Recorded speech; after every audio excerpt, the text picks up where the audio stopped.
Working with Tolerance. May 31, 2015. How often have you considered yourself tolerant and good, then out of nowhere something happens that has you recoiling, gritting your teeth, fuming to lash out at the person who has upset you? To be tolerant, dear ones, it is necessary to comprehend what tolerance means.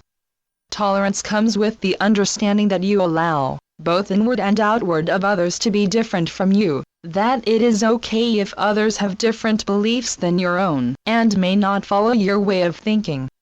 You have experienced many times in your life already where tolerance was required.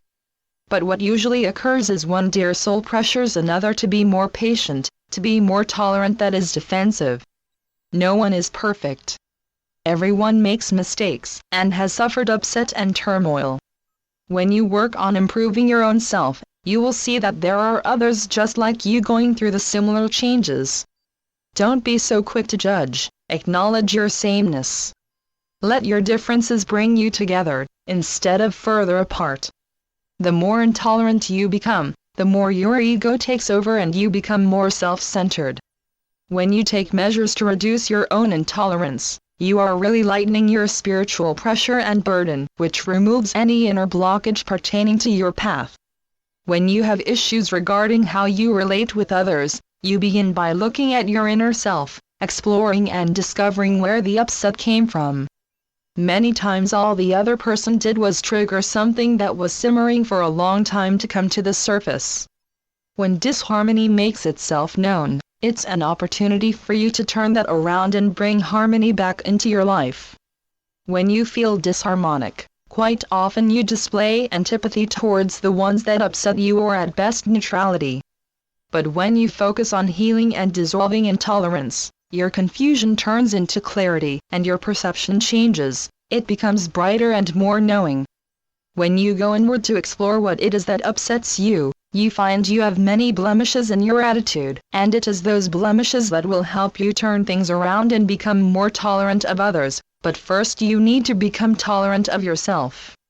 How does one become tolerant of themselves?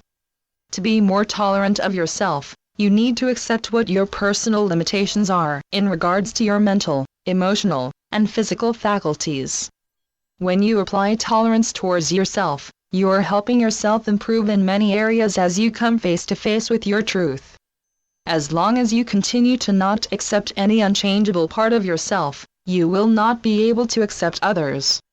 It is essential, dear ones, to learn what it is you can and want to change, and what it is that is unchangeable, and accept who you are completely.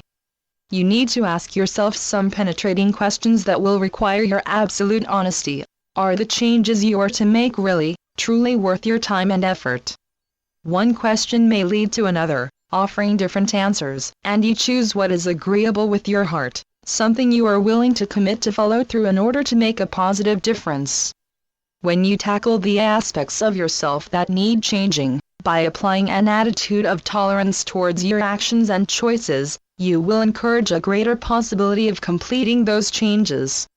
The moment you become intolerant, you are simply adding more pressure and preventing any change from taking place. If you can truly accept yourself, then you can accept all of yourself, even in the way you do things, in order to become more tolerant of others. As you take the time to evaluate what it is in you that could use some change and more patience, determine if you can allow others, including those in your family, to be who they are, accepting them for the differences they bring. Are you able to allow your partner to be his or herself and not try to reform their beliefs and way of living? If you are trying to change how your friends or family lives, become their role model.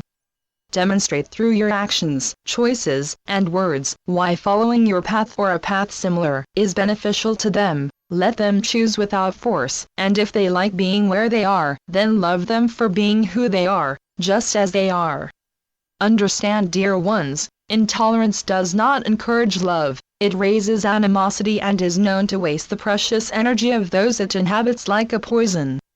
When you let go of an intolerant attitude, what you are doing, dear ones, is gifting yourself a great gift of patience, understanding, and acceptance towards others, regardless what label or group they belong to. You are able to see that they too are simply trying to get through their day, their life in the best way possible. They too might not make the best choices all of the time, they are just trying to do what is best for them. Recognizing the humanness in each other, seeing that you are more the same than different, will help bring you together instead of further apart. Deciding to become more tolerant is more than an active choice, it's also a deliverance from old stagnant ways of being, and moves you towards being able to observe more acute intolerance aspects that might be lurking and waiting to raise its ugly head inside of you. To see intolerance more clearly, you need to become aware of its effects on you. When you become aware of how intolerance makes you feel, then you are more observant of the thoughts and feelings that pass through you. Tell yourself, dear ones, that you are more than any self-centered thought or feeling. Intolerance may be a visitor to your consciousness, but it doesn't have to claim you or stay with you. For those on the spiritual path, does it matter if you are tolerant or not? It is hard to move forward positively while harboring venomous thoughts and attitudes towards others. To move in the direction your heart is taking you that is aligned with the heart of God, the purer your heart is, the purer your journey becomes. Cultivating a pure heart is necessary, dear ones, if you want to attain deeper levels of consciousness and connectedness with God. Whenever you permit intolerance to poison you, you are also creating a blockage in your connection with God. Learning to become patient and tolerant with oneself is a lot of work and a great challenge. It is one that is ongoing and requires daily upkeep, but provides many long-lasting rewards.